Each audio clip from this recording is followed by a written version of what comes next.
नमस्कार मित्रांनो, MVR academy आपल्या यूट्यूब चॅनलवर तुम्हा सर्वांचे स्वागत आहे. पोलीस भरती सामान्य ज्ञान सिरीजचा आजचा आपला 7वा पाठ आहे. आजचे प्रश्न बघूया. प्रश्न पहिला आहे, ॲम्नेस्टी इंटरनॅशनल या चळवळीचे उद्दिष्ट काय आहेत? ॲम्नेस्टी इंटरनॅशनल चळवळीचे उद्दिष्ट आहे मानवी हक्क संरक्षण. मित्रांनो, ॲम्नेस्टी इंटरनॅशनल याचं हेडक्वार्टर आहे लंडन, UK येथे. London, United kingdom. स्थापना आहे 28 मे 1961. 1961 ला स्थापना आहे. मुख्यालय आहे लंडन. पुढचा प्रश्न, RTGS कशाचे संक्षिप्त रूप आहे? RTGS कशाचे संक्षिप्त रूप आहे? तर RTGS म्हणजेच रिअल टाइम ग्रॉस सेटलमेंट. पुढचा प्रश्न, भारतीय राज्यघटनेतील अस्पृश्यता नष्ट करण्यासंबंधी कलम कोणते? अस्पृश्यता नष्ट करण्यासंबंधी भारतीय राज्यघटनेतील कलम 17 आहे. मित्रांनो, राज्यघटनेतील भाग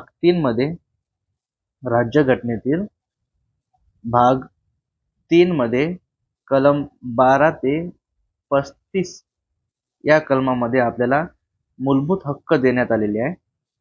मूलभूत हक्क 6 प्रकारचे मूलभूत हक्क आहे. 6 प्रकारचे. त्यापैकी समानतेचा अधिकार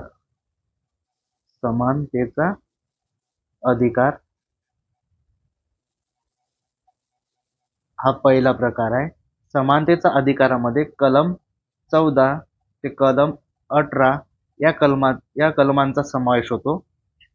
कलम 14 कायद्यापुढे समानता व कायद्याचे समान संरक्षण याच्याशी संबंधित आहे. कायद्यापुढे समानता व कायद्याचे समान संरक्षण याच्याशी संबंधित आहे. कलम 15 मध्ये आपल्याला भेदभाव करण्यास मनाई आहे. धर्म, वंश, जात, लिंग, जन्मस्थान या कारणावरून भेदभाव करण्यास मनाई आहे. भेदभाव करण्यास मनाई. कलम 16 नुसार सार्वजनिक नोकऱ्यांमध्ये समान संधी आहे. सार्वजनिक नोकऱ्यांमध्ये समान संधी. ठीक आहे. कलम 17 अस्पृश्यता नष्ट करण्यासंबंधी आहे व कलम 18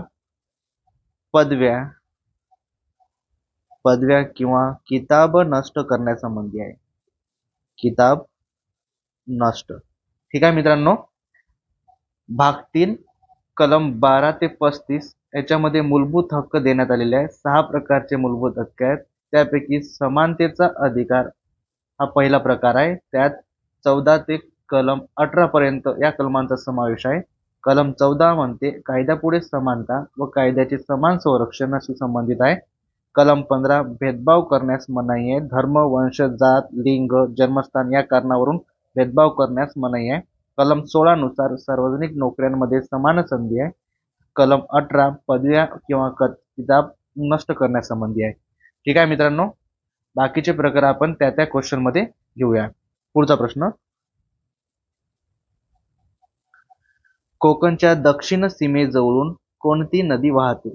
कोकणच्या दक्षिण सीमेजवळून कोणती नदी वाहते? तर तेरेखोल नदी वाहते. मित्रांनो, कोकणच्या उत्तरेकडून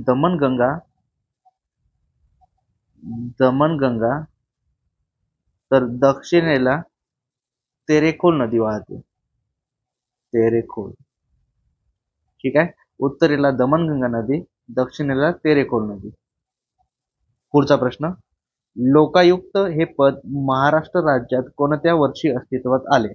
लोकायुक्त हे पद महाराष्ट्र राज्यात कोणत्या वर्षी अस्तित्वात आले तर 1972 या वर्षी 1972 महात्मा गांधीजीच्या प्रेरणेने स्थापन करण्यात आलेल्या राष्ट्रभाषा प्रचार समितीचे मुख्यालय कोठे आहे?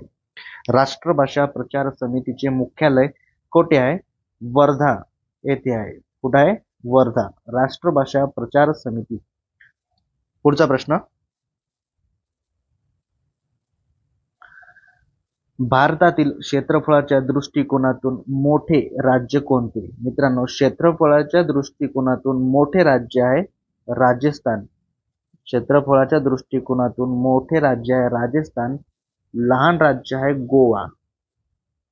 क्षेत्रफळाच्या दृष्टिकोनातून भारतातील सर्वात लहान राज्य गोवा. क्षेत्रफळाच्या दृष्टिकोनातून महाराष्ट्राचा भारतातून तिसरा क्रमांक लागतो. महाराष्ट्राचा तिसरा क्रमांक आहे. महाराष्ट्राचे क्षेत्रफळ आहे 3,07,713 चौरस किलोमीटर. 713 चौरस किलोमीटर. ठीक आहे. पुढचा प्रश्न, पानिपतची तिसरी लढाई कोणत्या वर्षी झाली? पानिपतची तिसरी लढाई कोणत्या वर्षी झाली? तिसरी लढाई 1761. मित्रांनो, पानिपतच्या 3 लढाया झालेल्या आहे. 3 लढाया झालेल्या आहे. पहिली लढाई 1526, दुसरी 1556 आणि तिसरी लढाई झालेली आहे 1761 मध्ये. 1526, 1556, 1761. पहिली, दुसरी, तिसरी. पुढचा प्रश्न, भारतीय संविधान कोणत्या वर्षी स्वीकारण्यात आले? ठीक आहे. तर भारतीय संविधान 26 नोव्हेंबर 1949 या दिवशी आपण स्वीकारण्यात आलेले आहे. 26 नोव्हेंबर 1949 या रोजी स्वीकारण्यात आले आहे. तर 26 जानेवारी 1950 पासून अंमलबजावणी करण्यात आलेली आहे. अंमल. ठीक आहे. 26 जानेवारी 1950 लागू करण्यात आला आहे. स्वीकारण्यात कधी आले? 26 नोव्हेंबर 1949. पुढचा प्रश्न, महाराष्ट्र राज्याच्या विधानसभा सदस्यांची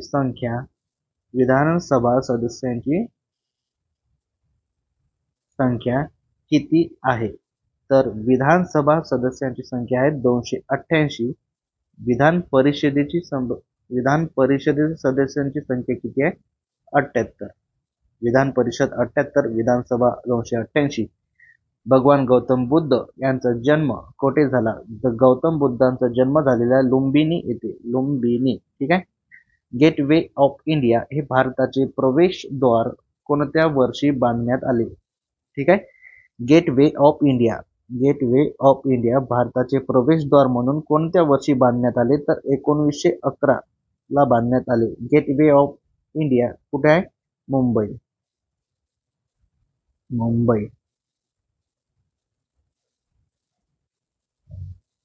राज्यसभेचे सभासद होण्यासाठी वयोमर्यादा कमीत कमी किती वर्ष असणे आवश्यक आहे? तर राज्यसभेचे सभासद होण्यासाठी वयोमर्यादा किमान 30 वर्ष आवश्यक आहे. किमान 30 वर्ष. तर लोकसभेचे सभासद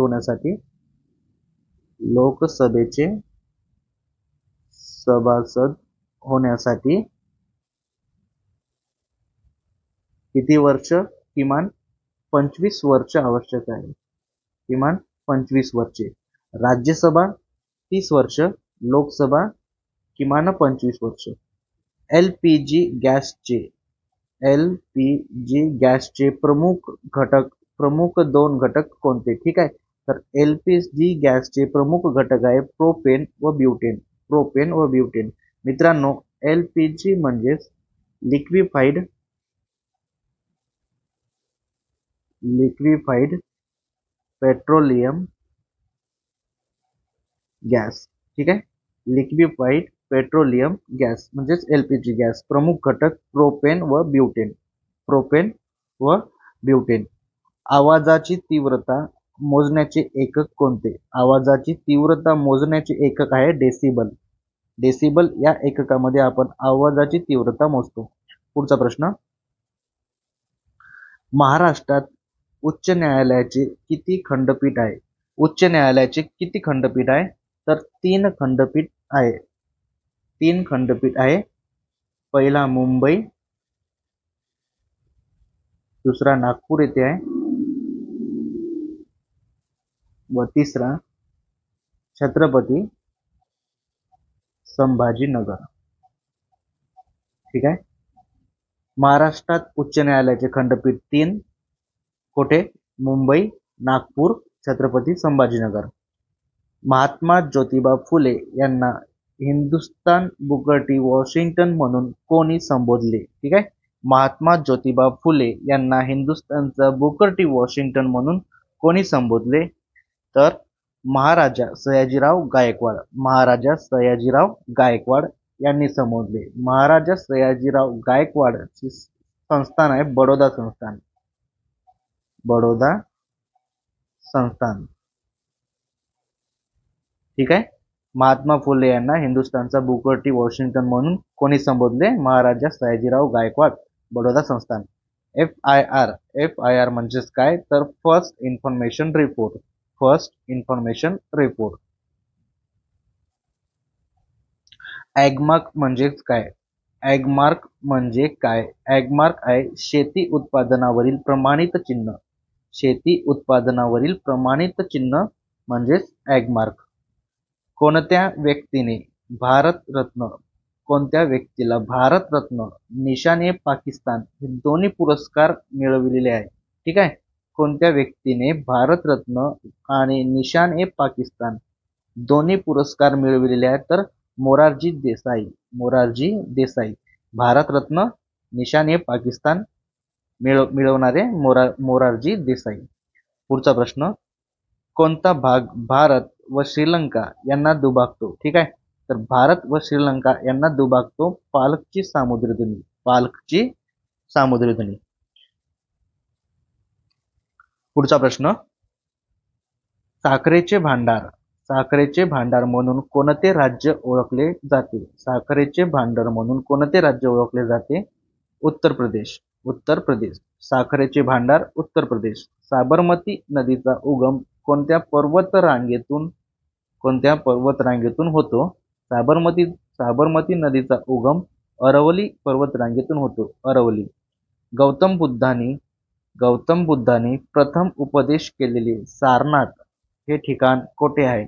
तर गौतम बुद्धांनी प्रथम उपदेश केलेले सारनाथ हे ठिकाण आहे वाराणसी येथे. वाराणसी. भारतातील पहिली अणुभट्टी. भारतातील पहिली अणुभट्टी कोणत्या नावाने ओळखली जाते? तर भारतातील पहिली अणुभट्टी अप्सरा या नावाने ओळखली जाते. अप्सरा या नावाने ओळखली जाते. ठीक आहे मित्रांनो, आज आपण इथेच थांबूया. भेटूया पुढच्या लेक्चरमध्ये. तोपर्यंत लेक्चर आवडत असेल तर लाईक, शेअर आणि कॉमेंट करा. मित्रांनो, चॅनलला नक्की सबस्क्राईब करा. ठीक आहे. भेटूया पुढच्या लेक्चरमध्ये. धन्यवाद.